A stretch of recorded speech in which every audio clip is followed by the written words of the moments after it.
Lecture number 3 FSc chemistry first year. तो आज जो है वो हम आपको गैस लॉ की डेफिनेशन समझाएंगे, बॉयल्स लॉ समझाएंगे, बॉयल्स लॉ की एक्सपेरिमेंटल वेरिफिकेशन और सबसे इम्पोर्टेंट बात बॉयल्स लॉ के ग्राफिकल एक्सप्लेनेशन, जिसमें 4 ग्राफ हैं वो आपको अच्छी तरह से समझा कर जाने वाले हैं हम आज। तो स्टार्ट करते हैं। अभी टॉपिक हमारा वो है गैस लॉ।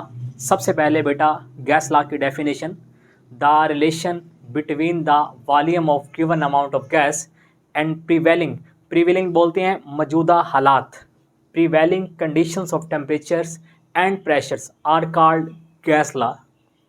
दी गई गैस के वॉल्यूम का रिलेशन मौजूदा टेम्परेचर और प्रेशर के साथ क्या है, उस रिलेशन को बताता है गैस लॉ। तो अब जो है मुख्तलिफ साइंसदानों ने गैस की प्रॉपर्टीज़ से मुतल्लिक मुख्तलिफ लॉ पेश किए। उन साइंटिस्ट में बेटा बॉयल्स लॉ हैं, चार्ल्स लॉ हैं, ग्राहम और डाल्टन, इन्होंने कुछ लॉ पेश किए। तो आज जो हमारा टॉपिक है वो है बेटा बॉयल्स लॉ। तो हम स्टार्ट करते हैं बॉयल्स लॉ को। अच्छा भी, तो बॉयल्स लॉ में 2 चीज़ें जिनके बारे में हम स्टडी करेंगे, एक है प्रेशर, दूसरा है वॉल्यूम। इसमें 2 चीज़ें कांस्टेंट रहेंगी, एक बेटा टेम्परेचर और दूसरा नंबर ऑफ मोल। तो मैंने यहाँ पे लिख दिया है भाई, प्रेशर और वॉल्यूम जो है वो वेरिएबल हैं, वेरिएबल जिनमें आती हैं वेरिएशन, जिनमें तब्दीलियाँ आती हैं, जबकि मोल्स एंड टेम्परेचर्स जो हैं वो क्या हैं, कांस्टेंट। तो Boyle's law state that the volume of a given amount of gas at constant temperature is inverse proportional to pressure. आपकी दी गई गैस का जो वॉल्यूम है कांस्टेंट टेम्परेचर पर, उसका इन्वर्स रिलेशन होता है प्रेशर के साथ। तो इस डेफिनेशन में टेम्परेचर भी कांस्टेंट है और बेटा हमारे पास नंबर्स ऑफ मोल भी क्या है, कांस्टेंट। नंबर्स ऑफ मोल किस तरह कांस्टेंट हैं, जो गैस आपको दी गई है अब उसकी क्वांटिटी चेंज होने वाली नहीं। जब उसकी क्वांटिटी चेंज होने वाली नहीं तो उसके फिर नंबर ऑफ मोल भी चेंज होने वाले नहीं। बेटा नंबर ऑफ मोल आप निकाल सकते हो भाई, मास ओवर मोलर मास से, तो इससे आप नंबर ऑफ मोल भी निकाल सकते हो। तो बेटा अब हम पढ़ते हैं इसे मैथमेटिकल फॉर्म में। तो वो कह रहा है V का इनवर्स रिलेशन है प्रेशर के साथ, हमें नज़र भी आ रहा है। अगर मैं इस प्रोपोर्शनैलिटी कांस्टेंट वाले साइन को ख़त्म करूं तो मुझे यहाँ पे प्रोपोर्शनैलिटी कांस्टेंट लेना पड़ेगा। तो मैंने बेटा किया V is equal to K over P। K जो है वो प्रोपोर्शनैलिटी कांस्टेंट है।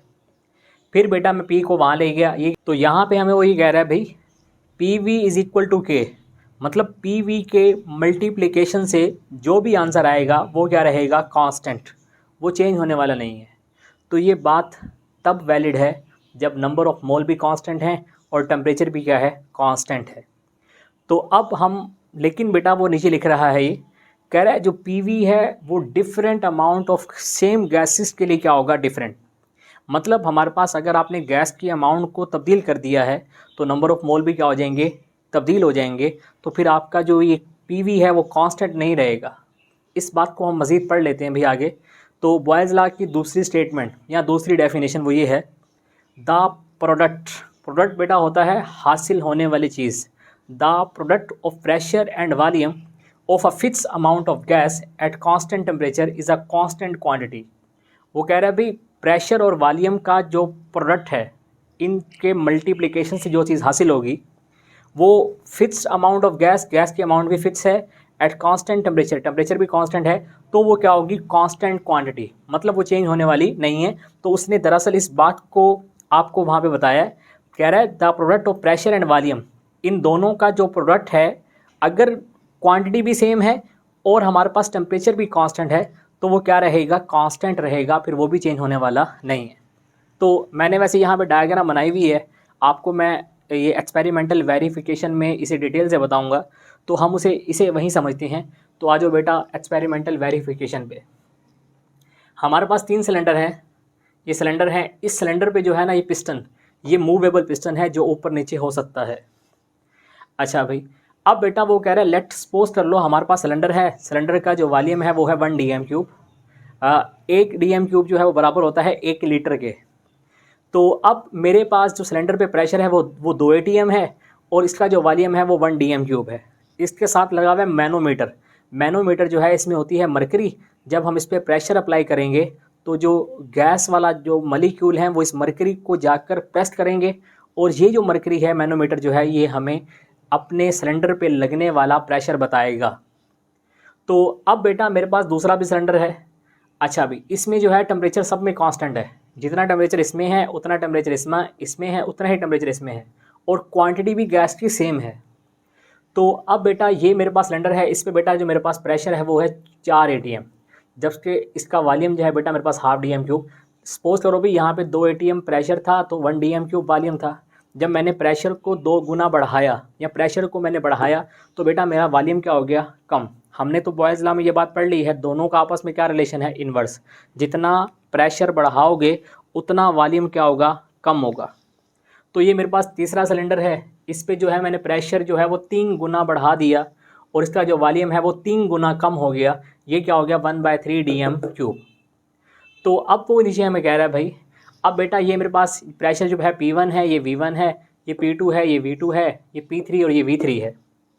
अब हमने बेटा ये बात पढ़ी थी यहाँ पे P1 V1 is equal to P2 V2, क्या ये आपस में बराबर हैं? ये बराबर तब रहेंगे जब इनका प्रोडक्ट क्या रहेगा, कांस्टेंट। तो अब हम ये बात यहाँ पे समझते हैं। देखो भाई P1 V1, P1 जो था वो मेरे पास 2 ATM है और V1 जो है मेरे पास 1 DM³ है।